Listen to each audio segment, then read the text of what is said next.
Assalamualaikum warahmatullahi wabarakatuh. Sahabat beriman, naga makhluk mitologi paling terkenal di dunia. Seluruh dunia memiliki legendanya masing-masing. Di Eropa, naga selalu dilambangkan sebagai makhluk yang jahat. Namun bagi masyarakat Cina, naga melambangkan kekuatan dan kekuasaan. Begitu besarnya penghormatan bangsa Cina kepada makhluk ini, sehingga kaisar-kaisar yang gagah perkasa dengan bangga mengenakan gambar naga sebagai simbol mereka. Tidak hanya di dunia ini, bahkan di alam gaib. Namun sebelum lanjut, mari bersama tebar syiar Islam dengan klik tombol subscribe, like, and share untuk berbagi informasi bermanfaat. Amin ya robbal alamin.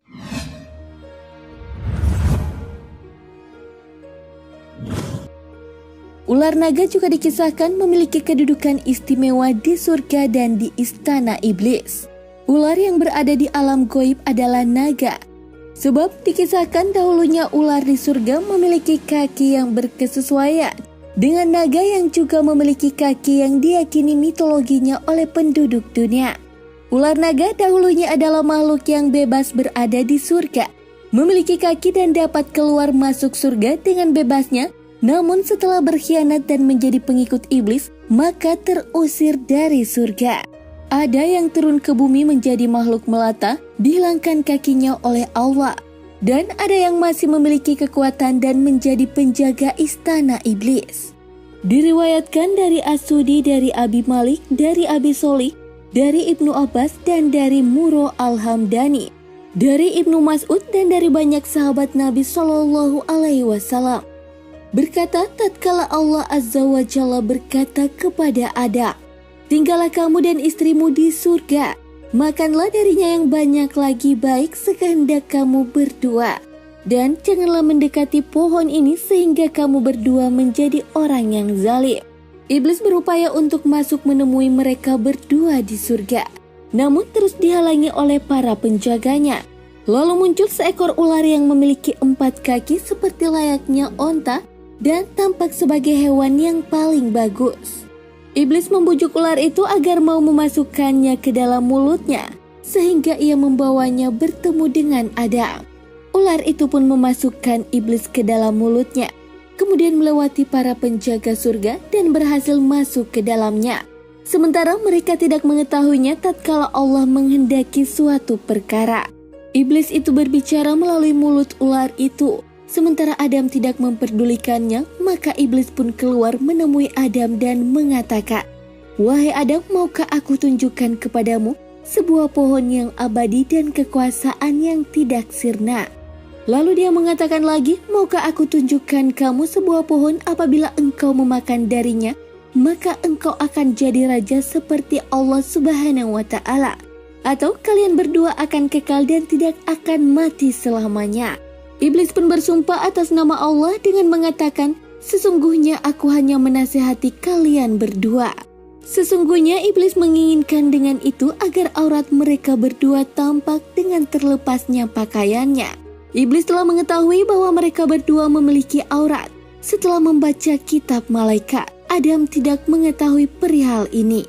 Adam enggan untuk memakan dari pohon itu. Akan tetapi Hawa mendekati pohon itu dan memakannya, kemudian dia berkata, wahai Adam, makanlah. Sesungguhnya aku telah memakannya dan tidak terjadi apa-apa padaku. Dan tatkala Adam memakannya, maka tampaklah aurat mereka berdua. Dan mulailah mereka berdua menutupinya dengan daun-daun surga. Abdur Razak dan Ibnu Jarir meriwayatkan dari Ibnu Abbas. Dia berkata, sesungguhnya musuh Allah Subhanahu wa Ta'ala iblis menawarkan dirinya kepada setiap binatang melata agar dapat membawanya masuk ke surga dan berbicara kepada Adam dan istrinya. Namun semua hewan menolak tawarannya itu. Lalu dia berkata kepada ular, aku akan melindungi dirimu dari gangguan Adam, dan engkau ada dalam jaminanku jika engkau memasukkanku ke dalam surga. Maka ular itu membawa iblis di antara 2 taringnya, lalu masuk ke dalam surga. Darinya ular ini berjalan dengan 4 kaki, lalu Allah menjadikannya berjalan di atas perutnya. Ibnu Abbas berkata, maka bunuhlah ular dimanapun kalian mendapatkannya. Pendamlah makhluk yang pernah mendapat jaminan dari musuh Allah itu. Luqtul Marjan fi Ahkamil Ja'an, Imam Suyuti. Iblis memberikan kedudukan khusus kepada bangsa ular karena jasanya yang pernah diberikan di langit yang telah membantunya untuk bisa mengeluarkan Adam dan Hawa dari surga. Ular tersebut diletakkan sebagai yang dekat dengan iblis di istananya. Dan ular yang terkuat di dunia adalah ular naga.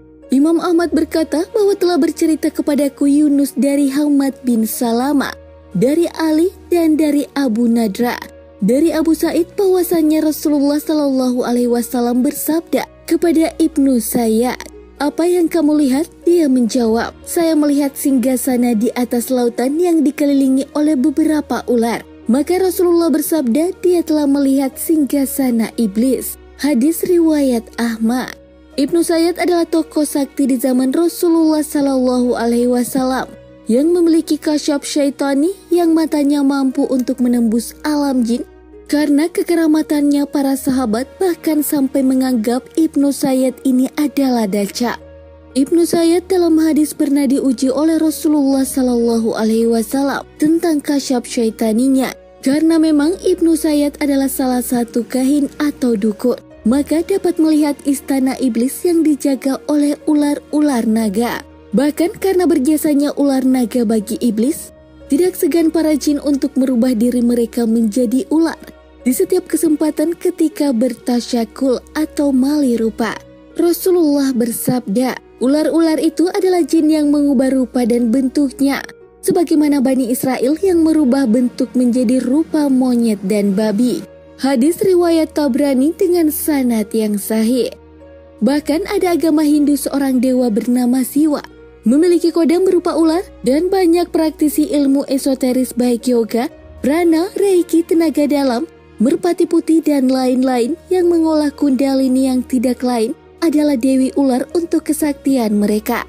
Dan sangat disayangkan sekarang ini ular banyak sekali diagungkan di dunia ini. Bahkan banyak menjadi simbol-simbol ilmu bela diri, simbol keberuntungan. Gambar-gambar ular naga banyak dipajang di rumah, keramik, dijadikan merek dagangan, dibuat patungnya, padahal ular naga adalah termasuk salah satu makhluk yang sudah dikutuk Allah Azza wa Jalla. Wallahu a'lam bissawab. Segala yang baik datangnya dari Allah Subhanahu wa Ta'ala, dan segala kekhilafan mohon dimaafkan. Mari bersama membangun channel Islam Populer dengan klik tombol subscribe, like, dan share untuk berbagi informasi bermanfaat. Amin ya robbal alamin. Wassalamualaikum warahmatullahi wabarakatuh.